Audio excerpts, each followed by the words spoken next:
Apple has committed to spending $500 billion in the United States over the next 4 years. The tech company's CEO, Tim Cook, says the investment will include the creation of a 250,000 square foot AI server manufacturing factory near Houston. The company also plans to hire 20,000 new U.S. employees during the 4-year period.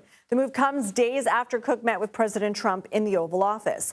CBS News MoneyWatch correspondent Kelly O'Grady joins us now. So, Kelly, can you talk to us about the timing of Apple's decision and announcement and what it could mean for the tech sector? So, as you mentioned, right, Tim Cook met with President Trump last week in order to discuss a number of different things. But the timing of this announcement, you have to assume that this was discussed at that meeting. And let's also remember there are tariffs that were just enacted on China. So much of Apple's products come from China. And so while this isn't going to make an overnight change of everything being manufactured in the U.S., the fact that they are taking these steps, it's a signal to the government, and it could help them potentially negotiate a way out of this. I will call out that last time around, there were a number of companies, including Apple, that were exempt from tariffs. So this could be a step towards, hey, maybe we can negotiate something there. As for what it could mean for the tech industry, I think that President Trump could use this as a signal of, well, Apple's doing something like this. Why can't you all? We have a lot of headlines to jump through and a lot of companies that people are going to know very well. The CEO of Starbucks announcing Monday that they will lay off 1,100 employees worldwide. What's behind that decision?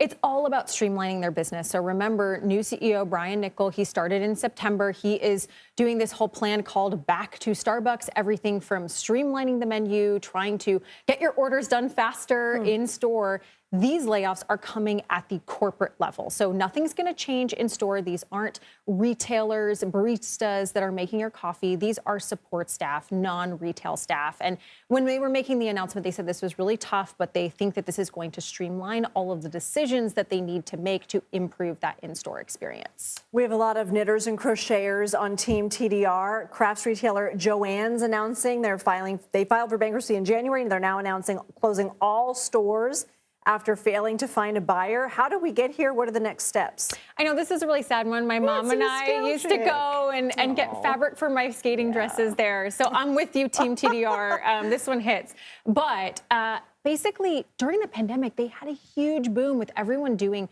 those do-it-yourself projects at home. And so they grew really quickly. And then all of a sudden, they just didn't see that growth continue.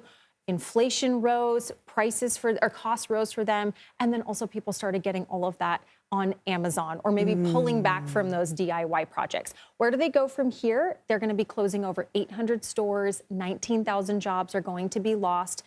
This is the second time they've filed for Chapter 11 in 1 year. So this is kind of one of those times when bankruptcy does lead to a full close down. I have to be really quick with you, but Hooters announcing that they are in talks to declare bankruptcy. What is happening with all these big chains, Red Lobster, et cetera? They're really struggling. People aren't coming in as much. They're dealing with debt issues, cash issues. Haven't filed yet, but it could be one of a number of restaurant chains like Red Lobster. But Red Lobster was able to come out of this. So if there are any Hooters fans out there, it might not be lost yet. Well, I wouldn't say no to a Cheddar Bay biscuit. Kelly O'Grady, thank you.